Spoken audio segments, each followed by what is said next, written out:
या लोकांना, ही जी फॅमिली आहे, विक्टीम जी फॅमिली आहे, त्यांना समाजाच्या कुठल्याच कार्यक्रमाला बोलवायचं नाही आणि त्यांना जर बोलवलं तर जे बोलवतील त्यांचाही बहिष्कार होईल असा फरमान काढला. त्याच्याप्रमाणे अजूनपर्यंत म्हणजे मार्च आता जवळपास 1 वर्ष झालं त्यांना, अजूनपर्यंत हे जी हे आहे ते बहिष्कृत आहेत, त्यांना कुठल्याच कार्यक्रमाला बोलवत नाही. 25 में जो मीटिंग ली गई, महावीर टाया ने ली, राजेंद्र मेहता ने, उसमें मैं भी उपस्थित था कि मेरी उपस्थिति में उन्होंने बोला इसकी शादी में कोई जाएगा नहीं, उसका सामाजिक बहिष्कार किया जाएगा।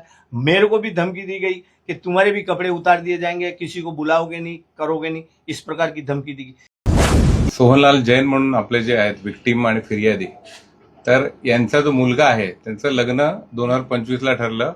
जैन समाजातीलच मुलगी, फक्त पंथ जो आहे तो वेगळा त्यांचा पंथ. तर ह्यांची एक जी ट्रस्ट आहे मोठा, म्हणजे ह्यांचा जो समाज आहे मुंबईला ट्रस्ट आहे त्याच्या ते गावापर्यंत राजस्थानपर्यंत त्यांचा हे आहे होल्ड आहे. या ट्रस्टचे जे आहेत महामंत्री अध्यक्ष यांनी सांगितलं या लग्नाला विरोध केला पूर्णपणे आणि तुम्ही लग्न करू नका समाजाच्या म्हणजे पंथाच्या बाहेर, समाज एकच पण पंथाच्या बाहेर करू नका म्हणून त्यांना सांगितलं. तर मुलगा मुलगी त्यांच्या घरातले जे आहेत दोघांचे किंवा यांचे दोघांची संमती होती, चांगलं त्यांचं स्थळ होतं. ते आता दोघेही फॉरेनला आहेत लग्न होऊन, जे कपल आहे ते. तर त्याच्यामुळे यांनी लग्न केलं. पण लग्न केल्यानंतर लग्नाच्या आधीच त्यांनी मिटिंग घेतली आणि लग्नाच्या आधीच सर्व समाजाला सांगितलं की यांच्या लग्नाला कुणी जायचं नाही.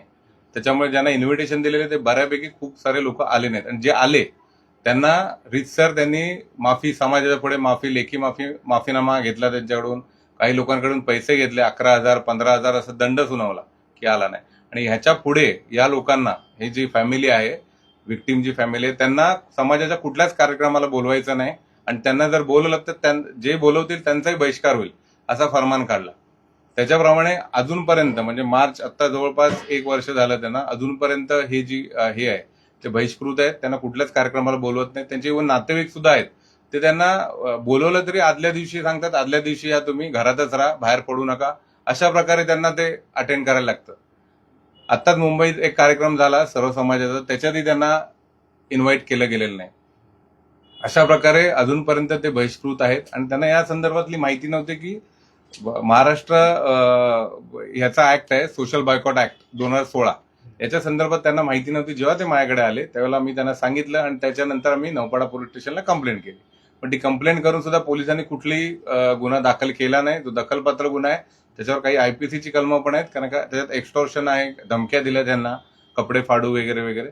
तर त्याप्रमाणे त्यांनी गुन्हा दाखल करायला हवा होता, पण त्यांनी कुठलाही गुन्हा दाखल केला नाही. त्याचबरोबर अर्जदार म्हणून त्यांचा जबाबही रेकॉर्ड नाही केला अजूनपर्यंत आणि डायरेक्ट त्यांनी त्यांना हे केलं, गुन्हा दाखल न करता पाठवून दिलं. तर अशा प्रकारे त्यांच्यावर अन्याय झालाय. प्लस अशा स्वरूपाचे जे गुन्हे आहेत, जे बहिष्कार, हे समाजासाठी खूप वाईट आहेत. आजच्या तारखेला लग्न जे आहे, लग्न व्यवस्था, आपण त्याचा पुढाकार घेतो की आंतरजातीय वगैरे, हे तर समाजामध्येच लग्न झालेलं आहे, फक्त पंथ वेगळा आहे. तर अशा प्रकारे अशी जी वृत्ती आहे लोकांची, समाजाची, ही ट्रस्ट आहे यांची मोठी मुंबईला आणि हे त्या पदावर बसून त्याचा दुरुपयोग करून अशा प्रकारे जे आहे विक्टीम आणि यांना त्रास देतात. अशा प्रकारची प्रकरणं जे आहेत खास करून पाहिलं तर गावखेड्यांमध्ये प्रामुख्याने पाहायला मिळतात. तीच प्रथा आता मुंबई सारख्या शहरामध्ये देखील पोहोचली, त्यामुळे कुठेतरी मानसिक तणाव देखील आहे कुटुंबावरती. खूप मानसिक तणाव त्यांनी बोलूनही दाखवले. सुसाईड करायची वेळ आली, कारण त्याचं जैन समाज हा खूप असा बांधलेला आहे. समाजाचं त्यांचे नातेवाईकांशी कंटिन्यू ते असतात. बरेचसे समाज तेवढे बांधलेले आहेत, पण जैन समाज खूप बांधलेला आहे. आणि अशा व्यक्तींवर जेव्हा अशा सिच्युएशनमध्ये एखाद्या व्यक्तींवर अशी वेळ येते की जे कोणाशी बोलू शकत नाही, नातेवाईकांशी बोलू नाही शकत, कारण ते बिचारे घाबरलेत नातेवाईक, कारण का त्यांच्याबरोबर जे दुसऱ्यांबरोबर जे हाल केलेत, कारण ही पहिली घटना नाहीये. हे जे आहेत आरोपी याच्यात, यांनी याच्या आधी केलेले बऱ्याच लोकांबरोबर. त्याच्यामुळे ते लोक घाबरून जे आहेत, त्यांना जरी वाटत असेल की आपण यांना बोलवावं किंवा काय करावं, ते करू शकत नाहीत. त्याच्यामुळे यांची हालत खूप खराब झाली आहे. त्यांची एक मुलगी आहे अजून लग्नाची आणि याची, त्याच्यामुळे खूप ते प्रेशर खाली आहेत. पोलिसांनी तक्रार घेतलेली नाहीये. आता ह्या प्रकरणामध्ये तुम्ही काय पाठपुरावा करताय आणि काय तुमची मागणी असणार? आता आम्ही ठाणे सीपी यांना पत्र देणार आहोत पोलिसांनी, आणि इव्हन जे अधिकारी आहेत त्यांच्यावर कारवाई करण्यासाठी आम्ही सांगणार आहोत.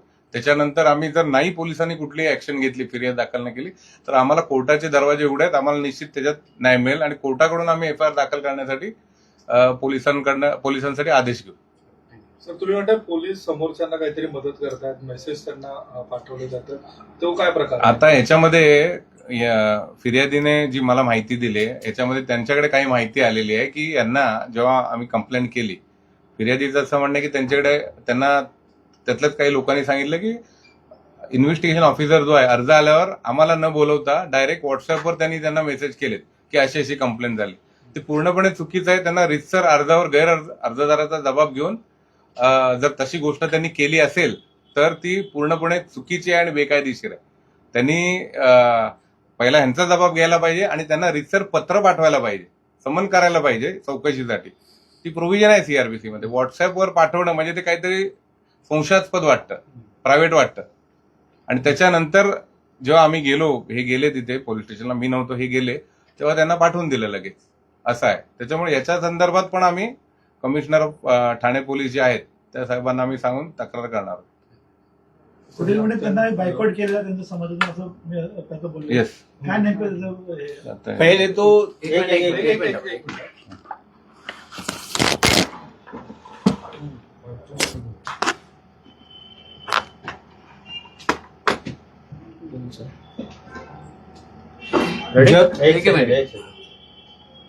सर, तुमचं आधी नाव सांगा, काय प्रकार नेमका घडला होता आणि समाजाकडून किती मानसिक त्रास तुम्हाला सध्या देण्यात येतो?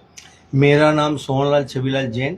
मैं हाल मूल निवास राजस्थान उदयपुर डिस्ट्रिक्ट से हूँ और वर्तमान में 30 साल से मैं यहाँ काम कर रहा हूँ पाँच पकड़ी नामदेवाड़ी में। और मेरे बच्चे की शादी श्वेतांबर जैन समाज से, दोनों परिवार की सहमति से, मैं दिगंबर समाज हूँ, इस वजह से उनको कोई तकलीफ नहीं हुई, हमको भी कोई तकलीफ नहीं, राजी खुशी हमने शादी करवाई। पर इस शादी के विरोध में जो मेरे समाज के अग्रणी है, जो वर्तमान में समाज के जो अध्यक्ष पद पर बैठा हुआ है, महामंत्री पद पर बैठा हुआ है, महावीर टाया, राजेंद्र मेहता, उन्होंने मेरी जब शादी नक्की हुई थी दिसंबर 2024 से ही, जब से अब मैंने हॉल बुक किया था तब से मेरे प्रति षड्यंत्र रचना उन्होंने चालू कर दिया था। इस एवज में 2-3 बार मीटिंग बुलाई। एक मीटिंग भांडुप में मीटिंग क्यों होती है कि हमारा जैन समाज का, बीसा नरसिम्हा समाज का हॉल, समाज का हॉल वहीं पे जैनम हॉल में ही, इस प्रकार से वहीं मीटिंग होती है और वहीं निर्णय लिए जाते हैं। इस प्रकार का निर्णय लिया गया कि कोई भी बीसा नरसिंहपुरा समाज से अलग समाज शादी करेगा तो उसका बहिष्कार किया जाएगा, ये पहले नियम बनाया। फिर 16 नवंबर 25 में जो मीटिंग ली गई, महावीर टाया ने ली, राजेंद्र मेहता ने, उसमें मैं भी उपस्थित था कि मेरी उपस्थिति में उन्होंने बोला इसकी शादी में कोई जाएगा नहीं, उसका सामाजिक बहिष्कार किया जाएगा। मेरे को भी धमकी दी गई कि तुम्हारे भी कपड़े उतार दिए जाएंगे, किसी को बुलाओगे नहीं, करोगे नहीं, इस प्रकार की धमकी दी गई। इसके पश्चात मेरी शादी में होने के पश्चात 30 नवंबर को मेरी बच्चे की शादी हो गई। इसके पश्चात इन लोगों ने व्हाट्सएप मैसेज के द्वारा सभी लोग जो मेरी शादी में इंक्लूड हुए थे, लगभग तो आए नहीं मेरे लोग, जो मेरे खास हितैषी थे वो आए, तो उनका मतलब उनसे माफीनामा लिखा गया और ऐसे भी लोग हुए कि 11,000 रुपया दंड स्वरूप इनसे वसूला जाए, इस प्रकार की मांग की गई उन्होंने। और ये 16 नवंबर के बाद 21 दिसंबर को हमारे पूरे महासभा हुई हमारे गांव में, प्रॉपर गांव में, वहां मुझे इस महावीर टाया ने घोषणा की। हमारे वंश परंपरा से सेठ परंपरा चली आ रही है, उन तीनों सेठों ने किसी प्रकार की कोई घोषणा नहीं की, सिर्फ घोषणा मेरी बायकॉट की या मुंबई रीजन का जो अध्यक्ष है बीसा नरसिम्हा समाज का, महावीर टाया, और महामंत्री राजेंद्र मेहता ने की। और इसके पश्चात मेरे को किसी प्रकार का निमंत्रण 21 दिसंबर के बाद नहीं आ रहा है। अभी समाज के बड़ा कार्यक्रम 4 मार्च को होली का प्रोग्राम होता है हमारा, सबसे बड़ा 35 लोगों को, बच्चों का ढूंढोत्सव होता है। उसमें मुझे पत्रिका भी आई थी, तो लोगों ने डरते हुए कहा था कि आप 3 तारीख को आइए, 4 तारीख को मेन प्रॉब्लम मत आइए। इस प्रकार की अनेकों व्यक्तिगत संपर्क वाले लोगों ने भी हमें पत्रिका नहीं दी डर के मारे। और 7 मार्च को मेरे गांव में मेरे सगे मामा के घर पे प्रोग्राम था, वहां भी गांव के पंचों में कि ये उनको बाध्य किया गया कि समाज की विराधना से जिसको बाहर किया गया, आपके भांजे को, भांजा शब्द उन्होंने वापरा नहीं, नाम नहीं लिया, पर एक अनुशासन समिति का सदस्य है, शेठ है दिनेश पंचोली, और अनुशासन समिति का सदस्य है महावीर पंचोली। उसने घोषणा की कि ये मुकेश पंचोली, उसने घोषणा की कि ये आपके समाज की जाजम पे नहीं आएंगे और समाज के बाड़े में नौरे में खाने को नहीं आएंगे। आपको अगर इनको बुलाना है तो आपके घर में 6 तारीख को बुलाइए और इनको विदा करिए। इस प्रकार का बाइकआउट हुआ। और मैंने इस प्रकार का सोशल बाइकआउट के बारे में मैं नहीं जानता था, पर मेरा मेरल सपोर्ट श्रीमान, मेरे कजिन भाई है वालचंद जी सलिया, इनका मॉरल सपोर्ट रहा, मेरे को हर तन मन धन से सपोर्ट रहा, और उनकी वजह से मैं अजीत पाटिल साहब जो हैं, मैं उनके साथ में 30 साल से रहता हूँ। तो उनके माध्यम से सर के पास आया, कदम सर के पास, उन्होंने मुझे एक रास्ता दिखाया, तो मैंने रास्ते के तहत ये लीगल एक्शन के लिए मैंने प्रोसीजर किया। तो पर आज तक इस बारे में कोई हुआ ही नहीं, प्रोसीजर हुआ ही नहीं, मेरा एफआईआर लॉन्च ही नहीं हुई है, मतलब एफआईआर दर्ज ही नहीं हुई है। और पर एफआईआर दर्ज, आप पुलिस स्टेशन में गए तो पुलिस वालों का क्या कहना? पुलिस वालों का ये जो सीनियर महाजन सर थे, उन्होंने ये कहा कि ये जुडिक्शन जो भी हुआ है वो भांडुप में हुआ है, आप वहां जाइए, ऐसा ही बोला। मतलब मैंने कहा सर भांडुप में हमारा हॉल है, वहाँ प्रोग्राम होता है, और मैं यहाँ रहता हूँ, नामदेववाड़ी 5 पकड़ी में रहता हूँ, मेरा पुलिस स्टेशन का हद नवपाड़ा पुलिस स्टेशन आता है। मैंने ऐसा कहा। बहिष्कार डालने के बाद कितना मानसिक तनाव के नीचे आप? मानसिक तनाव तो ऐसा है कि सर आज भी सुबह में मेरे को पेस्ट छाती में दर्द हुआ था, मेरी मिसेज को पूछ लीजिए, 2 बजे तक सो नहीं पाता हूँ मैं। कभी कभी ऐसा उचका आता है कि आज मामा की शादी में मेरे परिवार के सब, वो भाई है मेरा, भांजा है, वो सब गए थे, मुझे नहीं जाने मिला, तो बहुत दर्द तो होता है सर। आज उनकी उम्र, मेरे मामा की उम्र 89 ईयर्स है, वो पलक पावड़े बिछाकर मेरे को इंतजार कर रहे थे कि मेरा भांजा आएगा, पर मैं इस वजह से नहीं जा पाया। मेरी टिकट भी हुई है सर, मैं आपको बता सकता हूँ, टिकट कैंसिल भी नहीं करवाई मैंने, टिकट बेकार गई व्यवस्थित, इस प्रकार की। क्या मांग रही है अभी आप?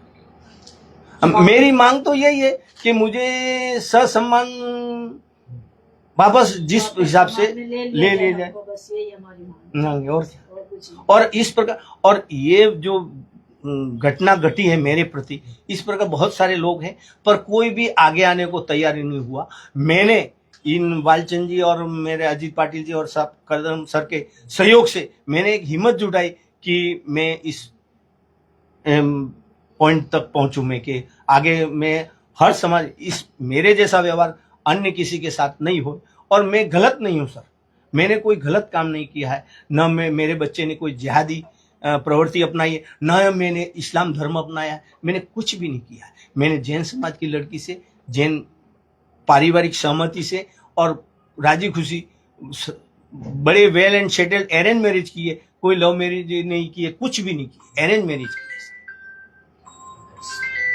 कदम साहेब, ही जी प्रथा चालली ही खूप आधीपासून चालत होती की समाजामध्ये खेळ निर्माण करण्यासाठी, यासाठी आपण काय सांगू? हे ज्या प्रथा आहेत, आता शहरामध्ये आपण राहतो, तर ते शहरापर्यंत आलेले, आणि बरीचशी लोक जी आहेत, म्हणजे ह्यांची केस यायच्या आधी पण आमच्याकडे बरेचसे पुरावे सापडलेत, ह्यांच्यासारखे बरेचसे समाजाचे, ह्यांच्या समाजाचे जे आहेत लोक, तर ती जी लोक आहेत, तर त्यांच्या विरुद्ध पण अशा प्रकारचे फरमान काढून त्यांना बहिष्कृत केलेले. माझ्याकडे स्वतः गावच्या तर केस, गावाला होतातच या गोष्टी, म्हणजे गावाच्या साईडचे पण वेगळे, आणि समाज, कुठलाही समाज जो आहे, हा पुढारलेला, हा मागासलेला असं काही राहिलेलं नाही. प्रत्येक समाजामध्ये या गोष्टी आहेत, आणि हे फक्त सत्ता कारण आहे, दुसरं काही नाहीये. ह्याच्यामध्ये फायदा जो आहे तो सत्ता ताब्यात घ्यायचा आणि लोकांना घाबरून ठेवायचं, जेणेकरून सत्ता कायम यांच्याकडे राहील. समाजाची जी सत्ता आहे, पॉलिटिकल सत्ता जशी असते तो वेगळा पार्ट आहे, पण समाजाची जी सत्ता आहे ती कंट्रोल करणं हा ह्याचा मुख्य पार्ट आहे. दुसरा कुठलाही पार्ट ह्याच्या मागे असू शकत नाही. यांच्या मुलाने आणि जे सुनेने कुठलीही चूक केली नाहीये, तरी सुद्धा फक्त आपली पॉवर दाखवणं आणि यांना याच्यासाठी बहिष्कृत केलेलं आहे. ते खूप वाईट आहे, आणि माझं म्हणणं आहे प्रत्येक नागरिकाने अशा गोष्टी काही होत असतील तर याच्यासाठी कायदा आलेला आहे. महाराष्ट्र शासनाने कायदा आणलाय 2016ला, तर त्याच्याप्रमाणे गुन्हे दाखल करावे, जेणेकरून एक भीती आणि वचक बसेल, आणि याच्या संदर्भात आपल्या माध्यमातून, मीडियाच्या माध्यमातून, न्यूजपेपरच्या माध्यमातून लोकांपर्यंत कळेल की बाबा हे आहे, हे बेकायदेशीर आहे. नाही तर कारण बरेच लोक यांच्यासारखे जे आहेत ते सहन करत राहतात, या गोष्टी बाहेर येत नाहीत. ते बिचारे विक्टिम आतमध्ये स्वतःला त्रास करून घेतात, दुसरं काही करत नाही, त्यांच्याकडे उपाय नसतात. मग त्यांच्या हातापाया पडून लोकांचे असे जे आहेत, किंवा मग आर्थिक जे आहेत, जसं एक्सटॉर्शनचा आम्ही केस टाकले की पैसे डिमांड करतात, ते अशा प्रकारे ते मग सेटल करून मग ते जे आहेत विषय संपवले जातात. तर त्याची भियायची काही गरज नाही. याच्यामध्ये कायदा आलाय, त्याच्यामुळे गुन्हे दाखल करा आणि अशा लोकांना शिक्षा होईल याच्यासाठी प्रयत्न करा.